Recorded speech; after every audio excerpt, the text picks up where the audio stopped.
पुण्यातील चर्चेत असलेला निलेश घायवळ गुन्हेगारी प्रकरणानंतर आता आणखी एक नवा वाद पेटलाय। घायवळच्या भावाला मिळालेल्या शस्त्र परवान्यासाठी गृहराज्यमंत्री योगेश कदम यांनी शिफारस केल्याचा आरोप करत विरोधकांनी जोरदार हल्लाबोल केलाय आणि यावरनं आरोप प्रत्यारोपांच्या फैरी देखील झडतायत। पाहुयात या महत्त्वाच्या बातमी संदर्भातला लोकशाही मराठीचा हा विशेष रिपोर्ट।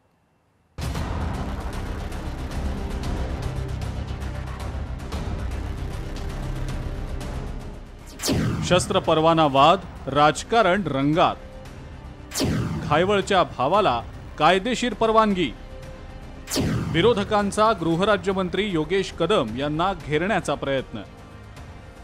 पुण्यातला कुख्यात गुंड निलेश घायवळ परदेशात फरार असतानाच त्याच्या भावाला शस्त्र परवाना मिळाला आणि यावरून आता महाविकास आघाडीमधले नेते आक्रमक होताना दिसतायत। गृहराज्यमंत्री योगेश कदम यांनी सचिन घायवळला शस्त्र परवाना दिल्याचा अनिल परब यांनी आरोप केलाय। यानंतर योगेश कदम यांचे वडील आणि शिवसेनेचे नेते रामदास कदम यांची प्रतिक्रिया समोर आलेली आहे। निलेश घायवळ हाकू विख्यात गुंड महाराष्ट्र सरकारच्या हातावर तुरी देऊन देशाबाहेर पळून गेलेला आहे। त्याचे गुंड थैमान घालतायत। रस्त्यावरती उभा राहिलेल्या माणसांना जाब विचारला म्हणून गोळीबार करतायत। अशा निलेश घायवळच्या भाऊला सचिन बन्सीलाल घायवळ याला योगेश कदम यांनी रिव्हॉल्वर किंवा शस्त्र परवाना मंजूर केलेला आहे।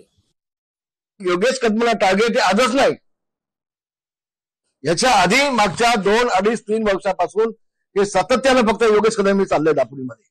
महाराष्ट्रामध्ये आमची बदनामी होण्यासाठी आमच्या आयुष्यामध्ये आम्ही आमच्या काळ्यांनी खोटे धंदे कधी केले नाहीत। योगेश कदमला विचारलं मी, त्यांनी हा जो निर्णय घेतलाय पेसिफिक याबाबतचा, तो विधिमंडळातल्या एका मोठ्या पदावर बसलेल्या ज्याने योगेश कदमला सांगितलंय तो पण न्यायाधीशच आहे, लक्षात घ्या।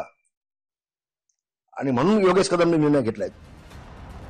गुंड निलेश घायवळचे सत्तेत असलेल्या भाजप आणि शिंदेच्या शिवसेनेच्या नेत्यांसोबत घनिष्ठ संबंध असल्याचा आरोप शरद पवारांच्या राष्ट्रवादीचे आमदार रोहित पवार यांनी केलेला आहे। सोबतच त्यांनी गृह मंत्रालयातनं योगेश कदम यांच्यावर दबाव आला असावा अशी ही शक्यता व्यक्त केली आहे। सचिन घायवळ जो मोक्यात सुद्धा अडकला होता पूर्वी असं आम्हाला समजतंय, त्याला तिथं बंदुकीचा परवाना दिला गेला।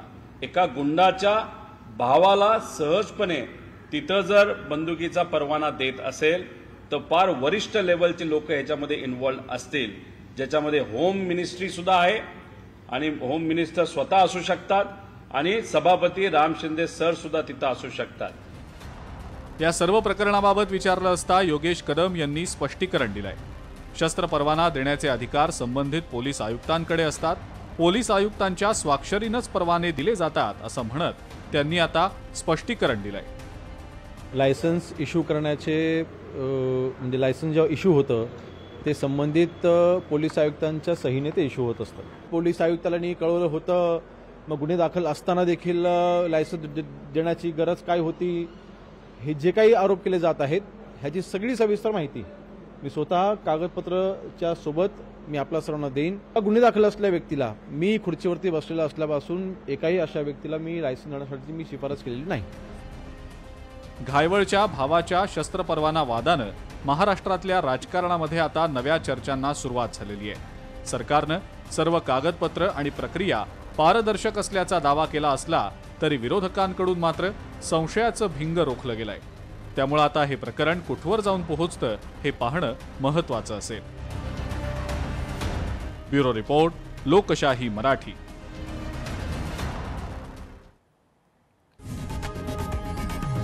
लोकशाही मराठी ऐका, पहा, जागरूक रहा।